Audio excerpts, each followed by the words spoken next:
নিশি। নিশি নামটা শুনলেই আমার মাথায় চলে আসে ছোটবেলায় পড়া একটি ভয়ের গল্প নিশির ডাক নামটি। সেখানে ছিল একজন মহিলা তার ভাইয়ের ছেলেকে খুবই ভালোবাসত। সেই ভালোবাসা এমন পর্যায়ে চলে গিয়েছিল যে মহিলার মৃত্যুর পরেও তার আত্মা মুক্তি পায়নি। নিশি হয়ে সে সেই ছেলেটিকে ডাকত প্রতি রাত্রে। ভাগ্যক্রমে ছেলেটি কয়েকবার বেঁচে গেলেও শেষে গিয়ে সেই নিশিরই জয় হয় এবং ফাইনালি ছেলেটিকে জলে ডুবিয়ে মেরে তার আত্মাকে নিজের কাছে টেনে নেয়। এই কাহিনী পড়ে ছোট মন এতটাই ভয় পেয়ে গিয়েছিল যে রাত্রে বাথরুম করতে উঠতেও ভয় পেতাম। সে যাই হোক, তো এই নিশি রিলেটেড গল্প দেখলেই মনটা আমার রোমাঞ্চিত হয়ে ওঠে। ফলে যখনই জানতে পেরেছিলাম যে দিবাকর বাবুর লেখা লাল মিয়া ফকির সিরিজের দ্বিতীয় গল্প সেই নিশিকে নিয়ে, আমি খুবই এক্সাইটেড হয়ে গিয়েছিলাম। কারণ এই সিরিজের প্রথম বই কালতন্ত্র পড়ে আমার বেশ ভালো লেগেছিল। এবারে ঘটনা হচ্ছে, প্রথম গল্প তো ভালো লেগেছিল, কিন্তু এই দ্বিতীয় গল্প অর্থাৎ অমানুষীয় কি ততটাই ভালো লাগলো? আসুন জেনে নেওয়া যাক।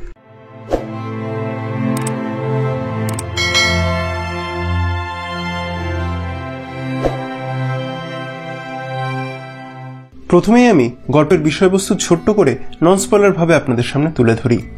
ত্রিজল নামের একটি গ্রামে 5 বছর আগে উপস্থিত হয়েছিল এক নিশি, যে কিনা রাত্রিবেলায় লোকজনের নাম ধরে ডেকে নিয়ে গিয়ে মেরে ফেলছিল।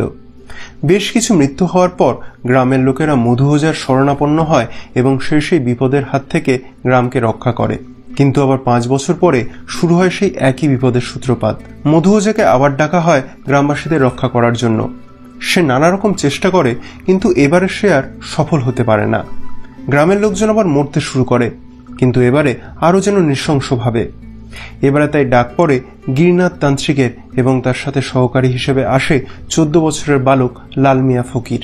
সেই গ্রামে আসতেই দুজনে বুঝতে পারে এক অপার্থিব অসম শক্তিশালী শক্তির উপস্থিতি।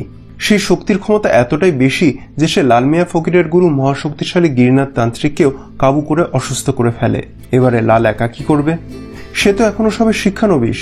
যেখানে তার গুরুই কিছু করতে পারছে না এই শক্তির বিরুদ্ধে, সেখানে তার সীমিত শক্তি নিয়ে কি করে পারবে সেই শক্তির বিরুদ্ধে রুখে দাঁড়াতে?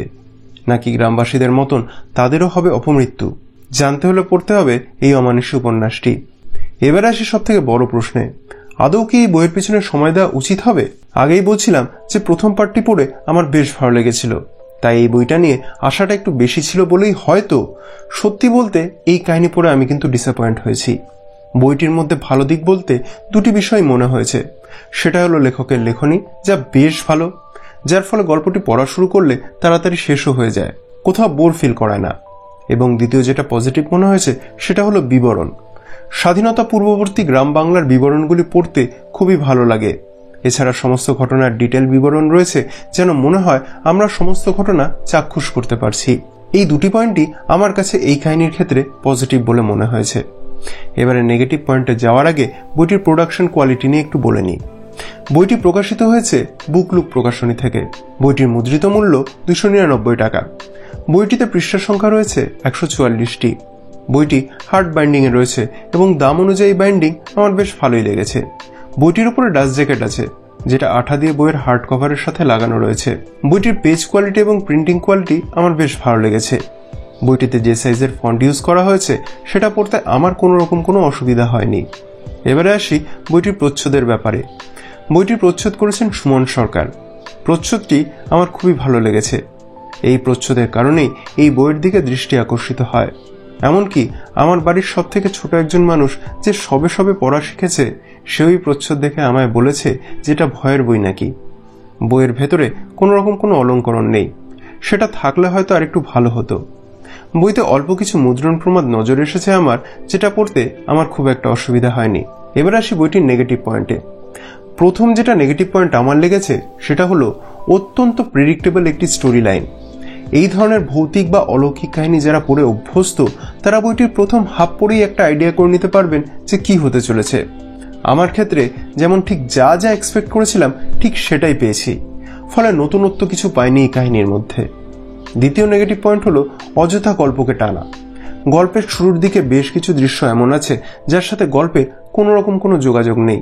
কালতন্ত্রের ক্ষেত্রেও এমন কিছু জায়গা আছে বটে, কিন্তু সেটা স্টোরি লাইন বিল্ডিং তথা তৎকালীন সমাজের বিষয়গুলিকে বিল্ড করতে হেল্প করেছিল। কিন্তু এখানে তেমন কিচ্ছু দেখা যায় না। এবারে হতে পারে এইগুলি হয়তো পরবর্তী গল্পগুলিতে হেল্প করবে, কিন্তু বর্তমানে সেগুলিকে বাড়তি বলে আমার মনে হয়েছে, যা গল্পের গতি একটু হলেও ধীর করেছে।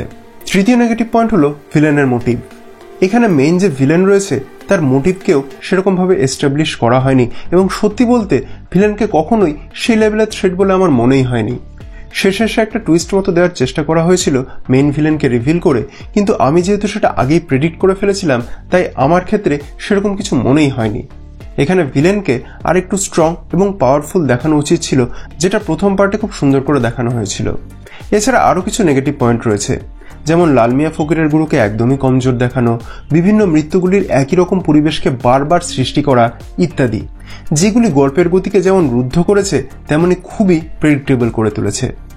এবারে আসি উপসংহারে। লাল মিয়া ফকির সিরিজের প্রথম পার্ট পড়ার পর এই কাহিনী পড়ে আমার মনে হয়েছে যে লেখকের ওপর এই সিরিজ লেখার মনে হয় প্রেশার ছিল। প্রথম পার্ট পড়ার পর আমার মনে হয়েছিল যে টার্নার টাইপের একটা ক্যারেক্টার আমরা পেতে চলেছি, কিন্তু এই সেকেন্ড পার্টে এসে আমি খুবই হতাশ হয়েছি। দিবাকর বাবুর কাছে অনুরোধ করছি আর একটু টাইম নিয়ে এই সিরিজ লিখতে, নাহলে এটাও আর 5টা সাধারণ তন্ত্র কাহিনীর গোত্রেই পড়ে যাবে। ভৌতিক সাহিত্য প্রেমীরা চাইলে একবার এই স্টোরিটা ট্রাই করতেই পারেন, কিন্তু তার সাথে এটাই বলবো যে খুব বেশি এক্সপেকটেশন না রাখতে, না হলে হয়তো আমার মতন নিরাশ হতে হবে। তো বন্ধুরা, এই ছিল আজকের পাঠক প্রতিক্রিয়া। আপনি যদি অলরেডি বইটি পড়ে থাকেন তাহলে আপনার কেমন লেগেছে কমেন্ট করে জানাবেন। আর আমার এই কাজ যদি ভালো লেগে থাকে তাহলে ভিডিওটি লাইক এবং কমেন্ট করার এবং শেয়ার করার অনুরোধ রইল। আর হ্যাঁ, আমার চ্যানেলে যদি নতুন এসে থাকেন আর আমার কাজ যদি যোগ্য বলে মনে হয় তাহলে আমার চ্যানেল বিএম বুক রিভিউ সাবস্ক্রাইব করে আমায় সাপোর্ট করার অনুরোধ রইল। দেখা হবে পরবর্তী ভিডিওতে। সকলে ভালো থাকবেন, সুস্থ থাকবেন।